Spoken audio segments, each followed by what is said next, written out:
Hey, you know what Bugles kind of remind me of? No. What? Should I? They remind me of the horns on Darth Maul's head. You know, they like stick up all around his head. Are you trying to tell me to make a Darth Maul cake? No. No. Why would you do that?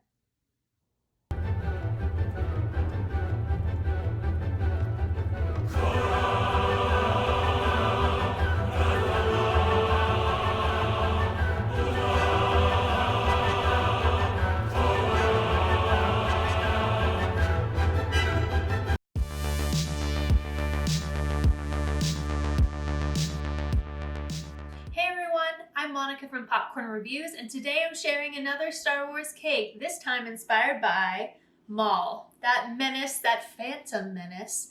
This cake was actually inspired by the last season, season 7 of the Clone Wars. I've been watching that. I made an Ahsoka cake, so it only seemed fitting that I would also make a Maul cake. So I've got the good, the bad, the light, the dark, you name it.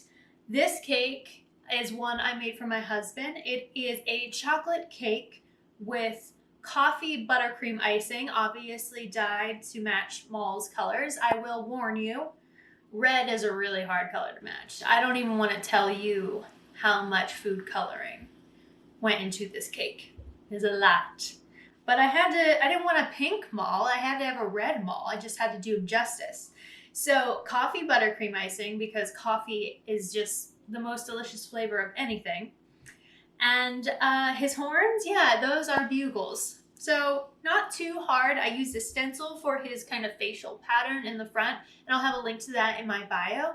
But I'm going to show you how I ice this, how you can ice one at home too, and I hope you enjoy it.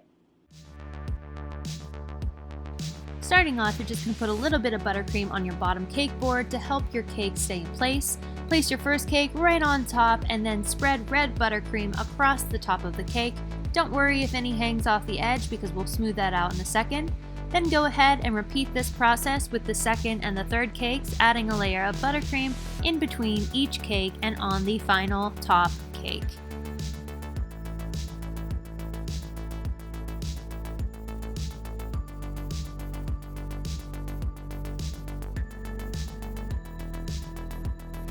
Once your buttercream layer is on the top, go ahead and start working the sides and adding buttercream, filling in any gaps that you might have. You can add extra buttercream from your bowl, as well as spread any excess icing from the top of the cake onto the sides.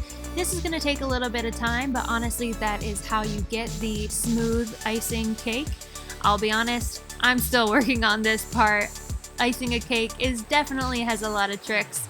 But what I've found that works is anytime my buttercream starts to melt or get warm from working with it, I will stick it in the refrigerator for 20 minutes or so, and that really helps.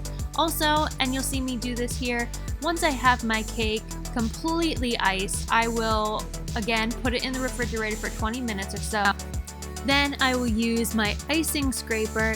I will place it under hot running water for a few seconds, dry it off, and then while the icing scraper is still warm, I will smooth the edges of the cake, and it really helps to get that smooth finish. Next, we're going to add our Maul design to our cake with the stencil and black buttercream.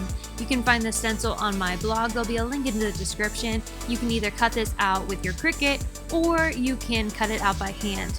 Gently just place the stencil wherever you'd like to go, pressing it gently into the buttercream to keep it in place. Then use a butter knife to spread black buttercream over the openings of the stencil.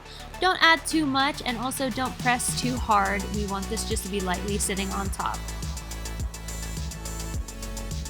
Next, when it's time to go, this is the moment of truth. Carefully, and I mean carefully and slowly, remove your stencil from the top of your cake. I had a little bit too much icing, so I just scraped some of that off there.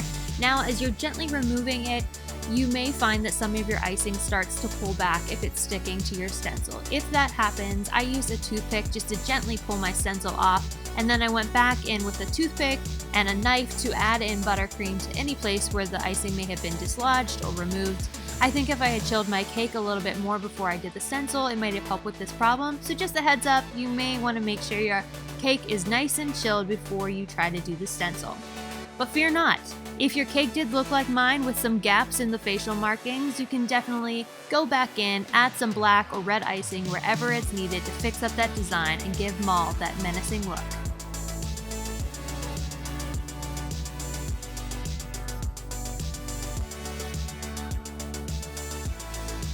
Now here's where another rookie mistake came in for me. I accidentally deleted the footage for the next steps of this cake, but I'm going to walk you through it.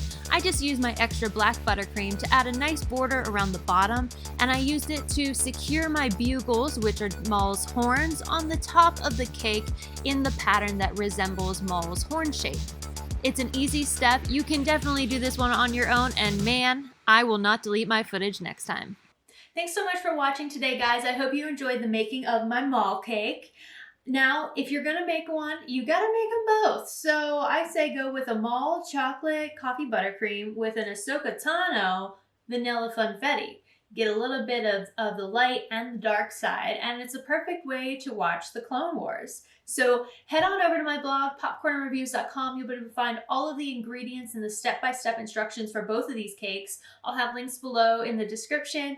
If you like this video, please give it a thumbs up and subscribe to it for more geeky recipes and DIYs for lots of different fandoms, and of course, a lot more Star Wars content. Thanks everyone. May the Force be with you.